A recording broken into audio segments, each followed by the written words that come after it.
بسم اللہ الرحمن الرحیم۔ السلام علیکم۔ انسان کی نفسیات یہ ہے کہ جو چیز اس کے ہاتھ سے چلی جاتی ہے اس وقت انسان کو اس کی قدر محسوس ہوتی ہے۔ انسان کے ہاتھ میں دولت ہو تو اسے قدر محسوس نہیں ہوتی، لیکن جب غربت اور افلاس کا شکار ہو جائے تو پھر ہاتھ ملتا ہے۔ انسان صحت مند ہو تو اسے اس صحت کی قدر نہیں ہوتی، لیکن جب بیمار ہوتا ہے تو پھر ہاتھ ملتا ہے۔ اسی طرح اس کو اپنے پیارے میسر ہوں، والدین کی نعمت میسر ہو، بہن بھائی میسر ہوں، اولاد میسر ہو تو وہ ان کی قدر نہیں کرتا، لیکن جب والدین ساتھ چھوڑ جائیں اور اپنے رب کے پاس چلے جائیں تو پھر وہ آہیں بھرتا ہے اور کہتا ہے کہ میں نے ناقدری کی ہے۔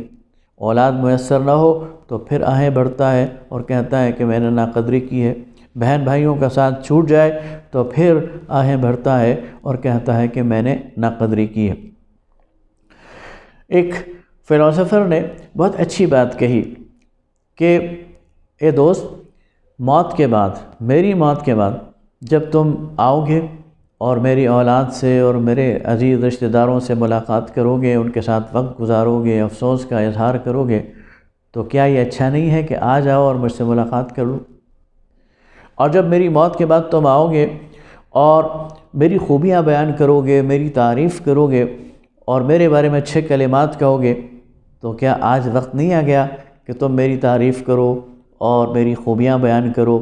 اور میرے ساتھ اچھا وقت بتاؤ؟ اور جب میری موت کے بعد تم میرے بارے میں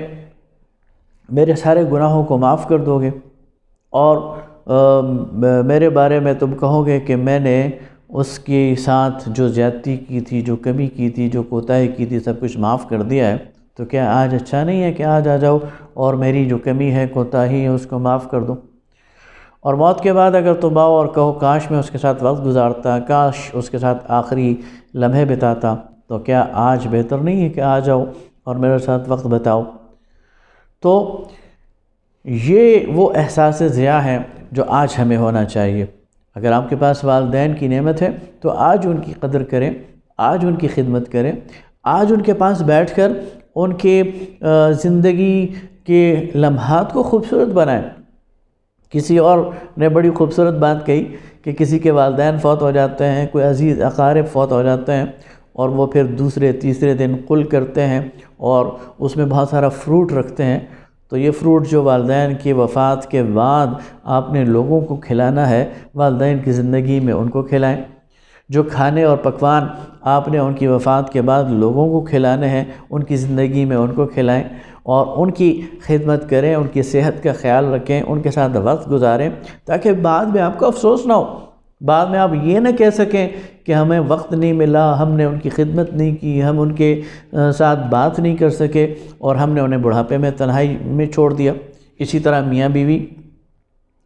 وہ جب ان کا ساتھ ہے اور جب جوانی ہے تو اس جوانی کو انجوائے کریں اور ایک دوسرے کا ساتھ دیں اور ایک دوسرے کے دکھ درد میں شریک ہوں، ایک دوسرے کے ساتھ وقت گزاریں اور شیئر کریں۔ اس وقت کے آنے سے پہلے کہ جب ان دونوں میں سے کوئی ایک نہیں ہوگا اور دوسرا آہیں بھرے گا، تو ہمارے ہاں ہم لوگوں کے چلے جانے کے بعد افسوس کرتے ہیں، تو کیا ہی اچھا ہے کہ جب وہ میسر ہوں تو ان کے ساتھ ہم رہیں، اس زندگی کو انجوائے کریں، موجود جو لمحہ ہے اس کو انجوائے کریں، موجود لمحے کا لطف اٹھائیں، موجود لمحے کو اچھی طرح بسر کریں۔ وہ کسی شاعر نے کہا تھا نا کہ دل اٹکا رہا ساری الجھنوں میں اور زندگی ہمیں جی کر گزر گئی۔ تو زندگی کو گزارنے کی کوشش نہ کریں، زندگی کو بتانے کی کوشش نہ کریں، وہ موہوم مستقبل، نظر نہ آنے والا مستقبل، اس کے پیچھے نہ پڑیں، اس مستقبل کی خاطر آج کے حال کو آگ نہ لگائیں۔ یہ لوگ آج کے حال کو آگ لگا دیتے ہیں، آج کے حال کو برباد کر دیتے ہیں۔ آج کے حال کو برباد نہ کریں، آج جو کچھ میسر ہے اس سے لطف اندوز ہوں، جو رشتے میسر ہیں ان سے لطف اندوز ہوں، جو وسائل میسر ہیں ان سے لطف اندوز ہوں، جو نعمتیں میسر ہیں ان سے لطف اندوز ہوں اور اللہ کا شکر ادا کریں اور کل کے لیے اللہ رب العالمین پر یقین بھی رکھیں، اعتماد بھی رکھیں۔ جو آج اچھا رکھ رہا ہے انشاءاللہ کل بھی اچھا رکھے گا۔ لہذا جو میسر ہے اس پر اللہ کا شکر ادا کریں، اور جو افراد میسر ہیں ان کی نعمت اور